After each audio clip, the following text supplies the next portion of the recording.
how did meeting them help inform your character and your work on this?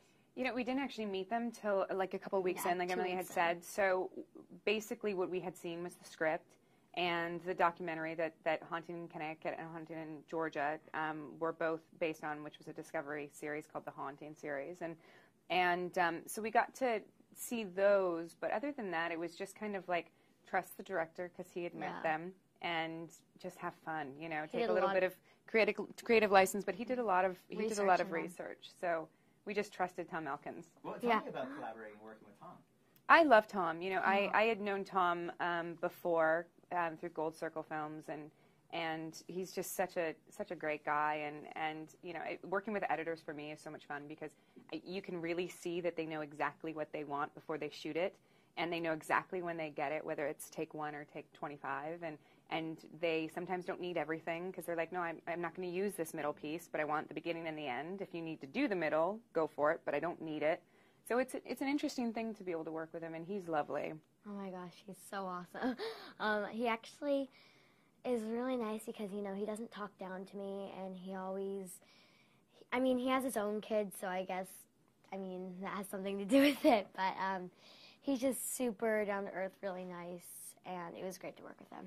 Now, this is a really scary movie. Did you ever get scared when you were on set? Was it ever, did you ever have any nightmares going home? I mean, a little bit because it was kind of a scary house that we were shooting at, and when they actually, the Wyatt family came, they said that it was, that there was actually a spirit that was in that house that didn't want us shooting there, didn't want us there, and they kind of like they stayed away from that house, and it was actually in my room.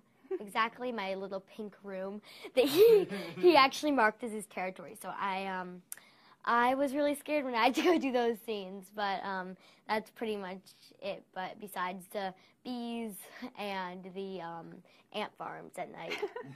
Well, and Katie, when you're working on a film like this, that is a scary film, I mean, what's it like on set? Do you, especially when you're working with kids, do you try to be funny and keep it light, or does it get very serious? You know, I think in all honesty, our set was light and it was fun because we were having a good time. You know, the crew was great, the cast was great. We really did have a lot of fun together. And during those serious moments, you know, people calmed down, everybody respected the process. But for the most part, we just had a really good time. Yeah. Do you guys have, each of you, a favorite ghost movie besides this one, of course? I don't know. Poltergeist. Poltergeist. Look at you. Look at you. I actually, you know, I got to see a screening of another Gold Circle film that's not out yet called The Possession of Michael King, and it's the scariest movie I've ever seen in my entire life. So that by far, and I was forced to watch it. So that by far, I don't watch a lot of scary movies. So yeah, it's I don't like that. So is this a genre that's kind of new to you? I mean, obviously we've seen you in, you know, a Starbuck, a Battlestar, and other great TV shows. But is being in a horror film, was this kind of a new thing for you? You know, I have died in everything I've ever done. So I was just happy to, you know, knock on wood, make it through this movie.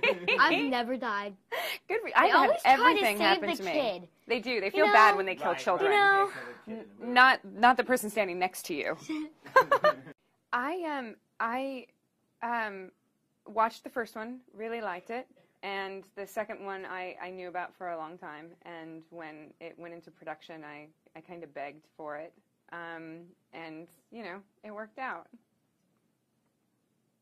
Oh, I actually watched it online, the Haunting in Connecticut and the Haunting in Georgia. I saw the Haunting in Connecticut in theaters. And really the same thing. It was really cool to really do the second one of Haunting in Connecticut. So yeah.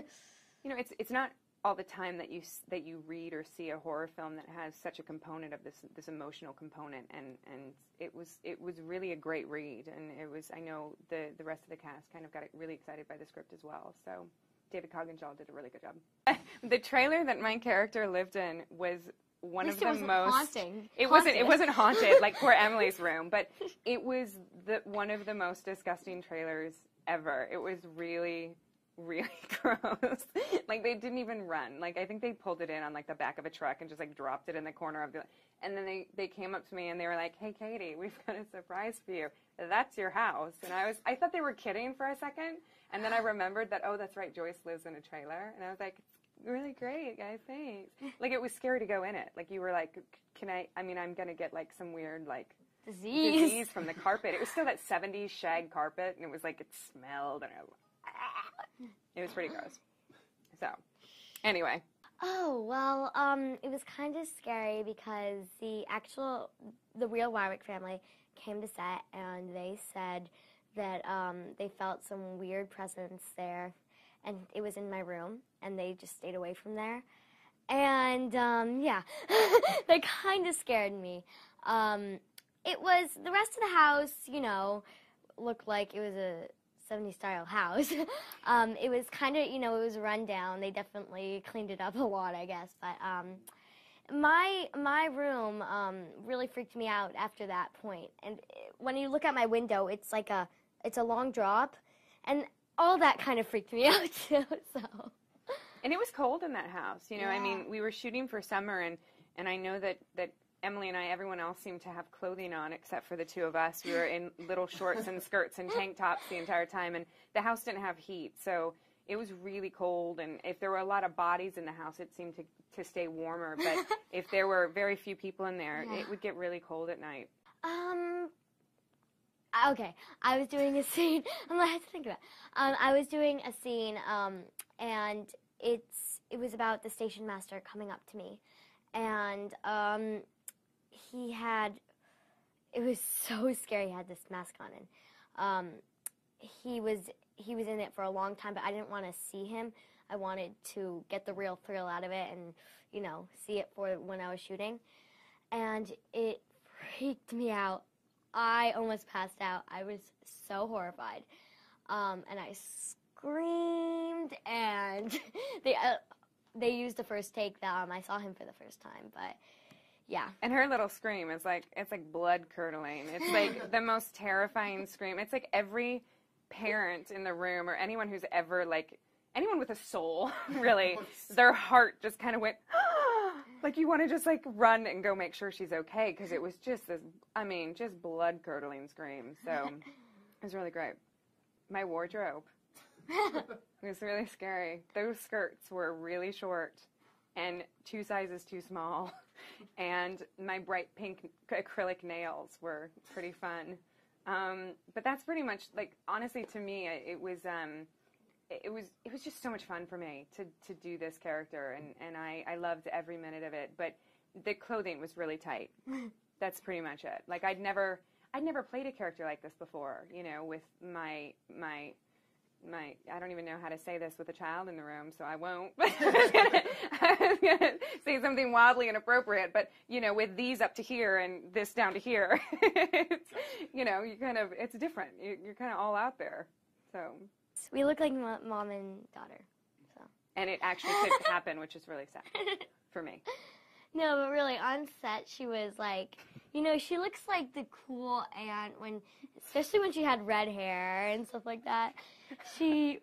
I tried to play it up. I was drunk the whole time, so it was really easy to hang out with an 8-year-old because I was just hammered drunk, which is why it was fun. It was crazy, Aunt Joyce. You're fun now, too, though. Well, I'm drunk now. Okay, now I understand everything. Great. I'm just kidding. This is the most professional child I've ever... I mean, every single moment, she's just such a little pro, and from then to now, and it's so nice to see somebody growing up into this, you know, lovely little young woman, and going to be a force to be reckoned with. Thank you. She's drunk, too. She drugged me in the back of the car. Not for 20 years. Because I'm the same way. Watching scary movies and then going to sleep right afterwards is one of the worst things you could do, because then you have nightmares all night. Yeah, it's not good. Just do pause it. I watch The Family Guy right after, because it's always on TV. So I always put on Family Guy really quick, and it makes me laugh. And then I can go to sleep. It was actually winter. It was winter. I think it snowed. Yes, it did. It did snow. Well, actually, I was we were actually in the hotel room, and it was right before Christmas. It was Thanksgiving time, and there was this huge Whole Foods right next to us. It had like 5 levels, and it was huge. And they had all these things for Thanksgiving. And we had an oven, so we cooked the turkey in the oven. And we had my teacher over, that was my teacher on set. And we all had a Thanksgiving Day dinner and watched the Macy's Day Parade. It was really fun. And I also found my dog there. I was looking for a puppy I wanted for Christmas, and they named her Georgie after the haunting in Georgia. Her real name's Georgia. Aww. Yeah. That's sweet. Oh, yeah. My favorite memory from shooting was probably renting motorcycles and going for a motorcycle ride. Oh, that's fun. I didn't get a puppy. Oh. I'm actually gonna complain now because I really wanted a puppy, but it's fine. Yeah, not as cool as a puppy, but I'll be all right. I like screaming, so yeah, I have a couple. She's very good at screaming. She screams, I punch people. Let's hear it. Oh God, get ready, sound. Go. Actually, really? Oh, totally scream. It's okay, false alarm. We're fine.